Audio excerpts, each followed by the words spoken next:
नमस्कार दोस्तों, मेरा नाम है प्रदीप चौहान। बात समझनी है तो पूरी सुननी होगी। दोस्तों, 19 जून को राहुल गांधी का जन्मदिन था। प्रधानमंत्री से लेकर पूरे देशवासियों ने राहुल गांधी को जन्मदिन की बधाई दी, लेकिन उस दिन किसी एक शख्स ने जन्मदिन की बधाई के साथ एक तस्वीर सोशल मीडिया पर डाली। अब उस तस्वीर को लेकर कौतूहल सा है, कुछ कहानियां हैं और उसी कहानी को आज हम तलाशने की कोशिश करेंगे। वो तस्वीर है ये। कभी किसी जमाने में राहुल गांधी के नजदीकी रहे और कांग्रेस के सांसद रहे नवीन जिंदल की ये तस्वीर, जो नवीन जिंदल आज की डेट में कुरुक्षेत्र से बीजेपी के सांसद हैं। नवीन जिंदल, जिंदल इंडस्ट्रीज, आपको नाम सुना ही होगा, बड़ा नाम।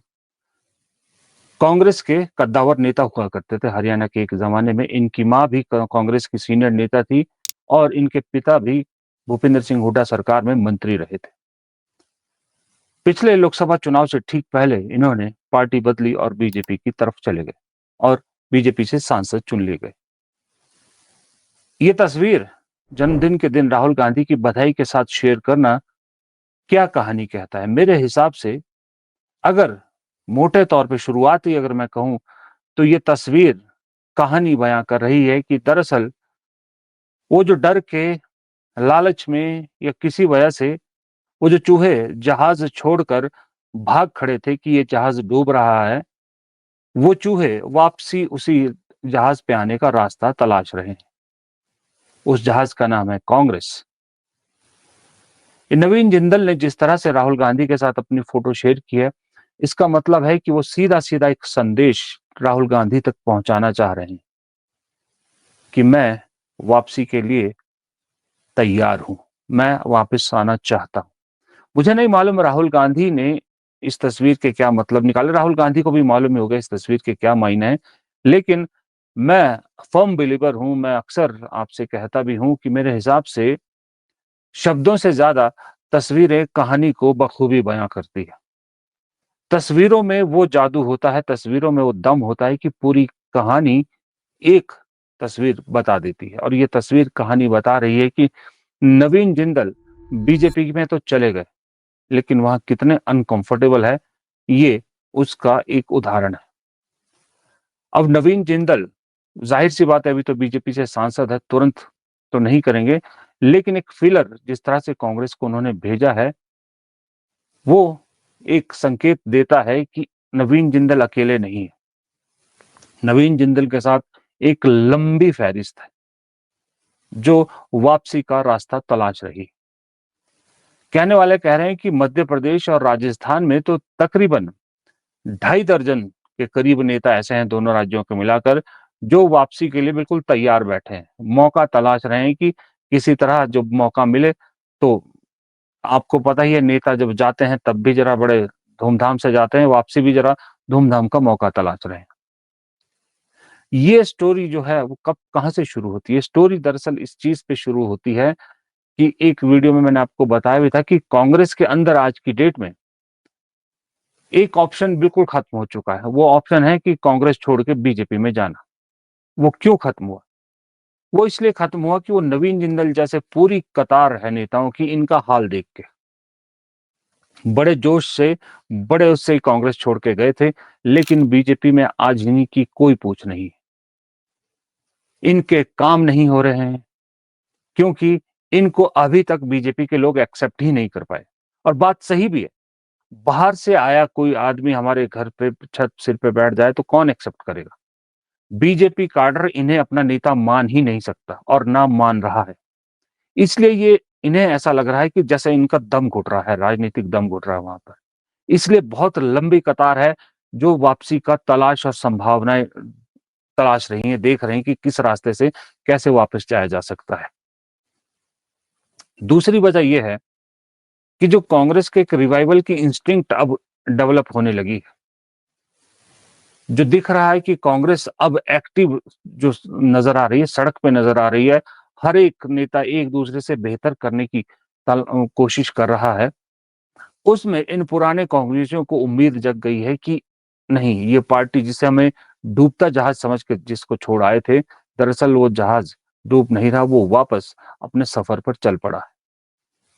तीसरी वजह यह है कि जिस तरह से मोदी का ग्राफ गिर रहा है, जिस तरह से, जैसे मैंने कल किसी और चैनल पे भी कहा था कि जब यूपीए 2 की सरकार थी 2010 के बाद, 11 के बाद आप मान लीजिए, ऐसा हो रहा था उस सरकार के साथ कि जो भी वो अच्छा काम करना चाह रही थी, वो कहीं न कहीं उल्टा पड़ जाता था, उसके नतीजे उल्टे निकलते थे, इफेक्ट उल्टा होता था। 9 में चुन के आई थी और 10 से ये प्रोग्रेस ये शुरू हो गया था और 14 में उसका नतीजा आपने देखा। यही मौजूदा सरकार के साथ भी हो रहा है। मोदी जी जब से तीसरी टर्म में आए हैं, आप देख लीजिए, तीसरी टर्म में मोदी जी जब ये भी 11 साल मनाए और 1 साल पूरा किया, तो पिछले सालों में जो किया उसका गुणगान कर रहे हैं। इस 1 साल में क्या किया? अभी कुछ नहीं था, क्योंकि इस 1 साल में जो भी सरकार ने करना चाहा, वो उल्टा पड़ा। पहलगाम जो हुआ, आतंकियों ने जो किया, उसके बाद जो रिटेलिएट किया हमारी सेनाओं ने, मोदी जी को लगा था कि अब तो फिर वही 2019 वाला खेल हो जाएगा, वो नहीं हुआ। उल्टा फजीयत अलग से करा दी। वो भी किसने? वो भी मोदी जी के खासम खास दोस्त ट्रंप ने। और वो ट्रंप लगातार लगातार फजीयत कर रहे। उसके बाद ऑपरेशन सिंदूर को कैश करने की कोशिश की, वो मामला उल्टा पड़ गया। एक घर घर सिंदूर भेजने के एक फैसले ने वो सारा पानी फेर दिया उस पर। फिर मोदी जी की विश्व गुरु की इमेज को G7 की समिट ने, जो उसको लेकर सारा विवाद हुआ, वो उसने धाराशाही कर दिया। अब दरअसल पिछले 1 साल में जातिगत जनगणना का भी हामी भर दी। बहुत सारी चीजें जो है वो ऐसी हुई हैं जो इस सरकार के कैरेक्टर के बिल्कुल विपरीत है। सोचा था विदेशों में डेलीगेशन भेज के कुछ होगा, उसके लिए भी जो सांसद चुने गए, उनके लिए जरूरत पड़ेगी विपक्ष के सांसद की। जो बोलने वाले थे, जो दमखम से बात रखने वाले थे, वो सारे के सारे सांसद विपक्ष के। यहाँ भी लोग पूछ रहे हैं कि भाई बीजेपी के पास कोई ऐसे नेता नहीं है जो दम रख सके? कौन भेजे जूनियर जूनियर नेता, या ऐसे नेता भेजे जिनको भारत में बोलने का वो नहीं है, सेंस नहीं है, तो विदेशों में क्या बात करेंगे? ये भी एक बहुत बड़ा सेटबैक है। तो ये सारी चीजें यूपीए 2 में भी हुई थी। तो इस तरह से जो मोदी जी का खुद का ग्राफ और पार्टी का और सरकार का ग्राफ गिर रहा है, ये भी उन लोगों के लिए चिंता का विषय है जो उधर कूद के बैठे थे। मलाई किसको मिली? गए तो हजारों ना, मलाई मिली मेरे ख्याल 8-10 लोगों को सिर्फ, जिसमें से मेरे ख्याल से सबसे ज्यादा मलाई खाने वालों में से 2 ही है, एक हिमंत बिस्वा शर्मा और एक ज्योतिरादित्य सिंधिया। इसके अलावा किसी को कुछ खास मलाई नहीं मिली। तो वो ना इधर के रहे ना उधर के रहे, उन्हें समझ नहीं आया। अभी जो 2019 में गए थे, 2024 में बहुत सारे लोगों को टिकट भी नहीं मिली।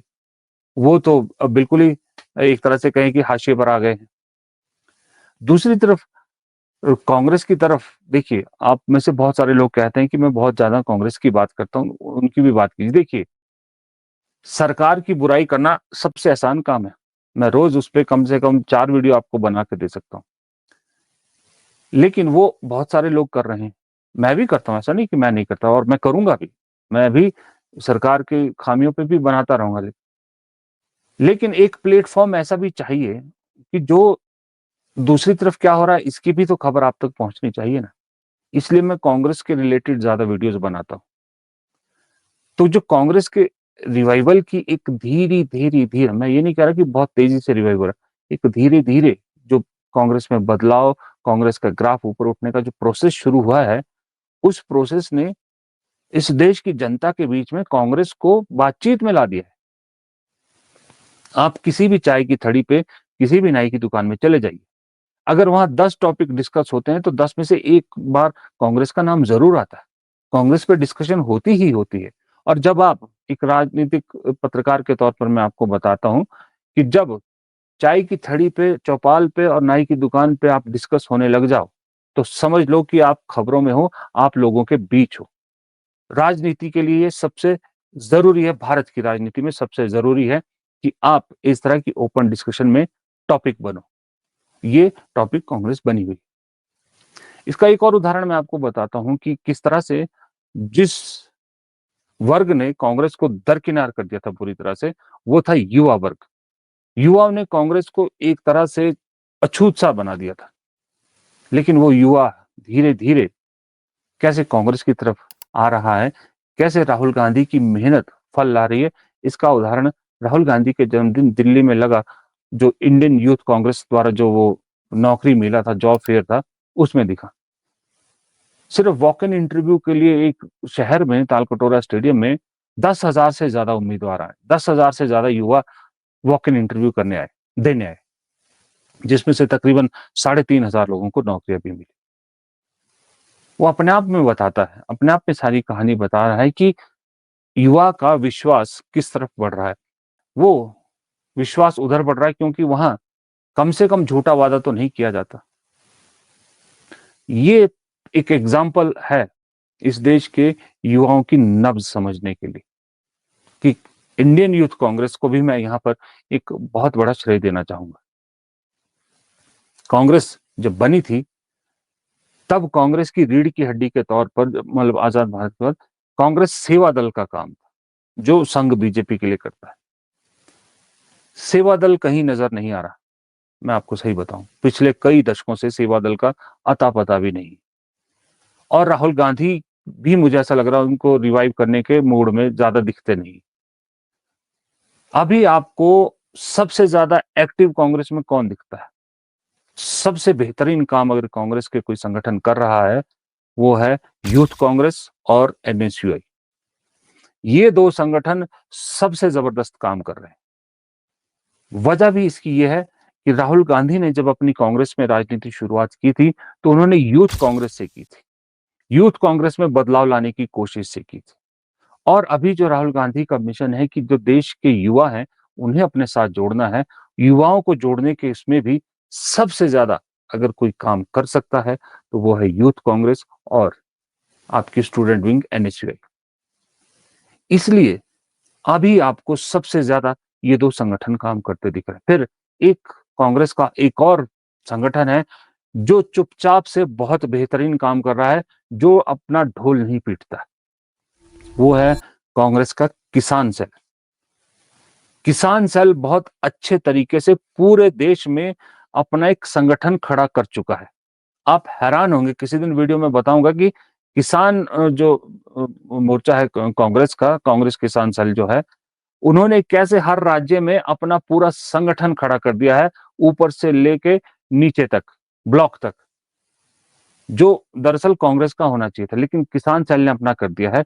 वो बहुत बेहतरीन तरीके से काम करते हैं क्योंकि वो अपना ढिंढोरा नहीं पीटते, इसलिए हमें ज्यादा पता नहीं होगा उनके बारे में, लेकिन वो बहुत अच्छा काम कर रहे हैं। फिर आपका जो अब ओबीसी सेल है, ओबीसी सेल जब जब से अनिल जैहिंद आए हैं, क्योंकि अनिल जैहिंद को मैं बहुत पहले से जानता हूँ, बहुत पढ़े लिखे, बहुत इंटेलेक्चुअल आदमी है, बहुत समझदार आदमी है, जमीन से जुड़े हुए आदमी है। तो राहुल गांधी ने इसीलिए उन्हें अपनी टीम में रखा है। तो उम्मीद करता हूं कि ओबीसी जो सेल है वो भी अब बहुत बेहतरीन तरीके से काम करेगा। अलका लांबा महिला जो है मोर्चा है, जो महिला कांग्रेस है, उसको मजबूत करने की कोशिश कर रही हैं, लेकिन वो अभी मजबूती उसमें नहीं दिख रही है जो दिखनी चाहिए महिला मोर्चा में। लेकिन फिर भी वो एक सेटिस्फैक्टरी मेरे हिसाब से काम कर रही है। लेकिन कांग्रेस सेवा दल कहाँ है? कांग्रेस सेवा दल क्या कर रहा है? कांग्रेस सेवा दल क्यों काम नहीं कर रहा? ये मेरी भी समझ से परे है। ये शायद आप लोगों की भी समझ से परे होगा कि आखिर कांग्रेस सेवा दल कर क्या रहा है। बस मुझे तो इतना पता है कि जितने कांग्रेस सेवा दल के अध्यक्ष होते हैं हर प्रदेश में, वो विधायकी की टिकट के दावेदारों में से एक हमेशा होते हैं। तो क्या सिर्फ विधायक बनना ही कांग्रेस अध्यक्ष, कांग्रेस सेवा दल का अध्यक्ष बनने का एक वो रह गया है? तो फिर मुझे नहीं लगता कि ऐसे सेवा दल का, ऐसे संगठन को फिर रखने की भी जरूरत है। पर बात वो कहानी पे फिर लौटता हूँ थोड़ा सा एंड में, कि जो कहानी नवीन जिंदल ने शुरू की थी, उस कहानी का सिरा मध्य प्रदेश राजस्थान होते हुए अब ये कहानी आपको वो तस्वीर से शुरू हुई कहानी मुकम्मल होती नजर आएगी अगले 1 डेढ़ साल 2 साल में। बिहार के इलेक्शन का भी खास करके बहुत इंतजार कीजिए। बिहार के बाद दरअसल ये बड़ा टेस्टिंग टाइम है, चाहे वो बीजेपी हो, चाहे कांग्रेस हो, या कोई दूसरी पार्टी हो। बहुत जबरदस्त टेस्टिंग टाइम है। अभी बिहार के चुनाव आपको अक्टूबर नवंबर में मिल जाएंगे, फिर मार्च अप्रैल मई में आपको बहुत सारे केरल, असम और बहुत सारे 3 4 राज्यों के विधानसभा चुनाव है अगले साल। ये दरअसल बड़ा टेस्टिंग टाइम है। इस टेस्टिंग टाइम में आपको बीजेपी कामयाब होती नजर आएगी जब आप रेशो निकालोगे। और जाहिर सी बात है, बीजेपी को एक जो विधानसभा चुनाव जीतने का एक पता नहीं, मालूम नहीं कि राहुल गांधी ने जो मुद्दे उठाए हैं वो कितना कारगर है, वो या वो कितना सही है, जो भी है, मतलब बाय हुक और क्रुक वो अपना एक मोमेंटम रखना चाहेगी कि बहुत सारे, जब अगर मान लीजिए 5 चुनाव होते तो वो चाहेगी 5 में से कम 3 बीजेपी जीते, ताकि कहने को हो कि हमारा स्ट्राइक रेट दूसरों से ज्यादा है। लेकिन ये भी आप तय मान के चलिए कि अगर 5 में से 3 बीजेपी अगर जीतती भी है, अगर वहां कंपटीशन नेक टू नेक भी कांग्रेस या विपक्ष देने के लिए होती है, नेक टू नेक कंपटीशन भी देती है, तो जीत विपक्ष की होती है, ना कि बीजेपी की होती है। तो नजर रखिएगा इन सब पे। फिलहाल इस कहानी में इतना ही। प्रदीप चौहान को दीजिए इजाजत। नमस्कार।